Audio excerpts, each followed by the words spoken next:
ঈদের দিন আসলে আপনি আপনার ওয়াইফকে মাস একটা বিগ অ্যামাউন্টে সালামি দিবেন। অনেক স্বামী আছে দেখবেন সবার বেলায় তার পকেটে ভর্তি টাকা বের হয়, আর বইয়ের বেলা আসলে স্বামী হাত টাকা হয়ে যায়। স্বামী আছে না নাই? আমার মনে হয় যেই স্বামী তার বউকে ঈদের দিন সালামি দিতে পারে না, তার মতো ফকির নিয়ে আর কেউ হতে পারে না। ঠিক কিনা বলেন? অনেক স্বামী আছে দেখবেন 200 টাকা 500 টাকা সালামি দেয়। আমার মনে হয় যে ঈদের দিন প্রত্যেকটা স্ত্রীর জন্য সর্বনিম্ন ঈদ সালামি হওয়া দরকার 1000 টাকা। ঠিক না?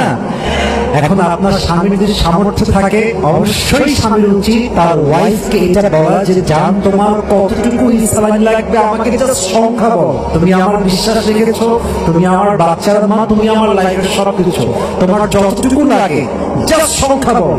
তোমার যা লাগবে আমার সামর্থ্য অনুযায়ী অবশ্যই দেওয়ার চেষ্টা করবো। ঠিক কিনা বলে? আল্লাহ প্রত্যেকটা স্বামীকে আমল করার তৌফিক দান করুন। পড়েন সবাই আমিন।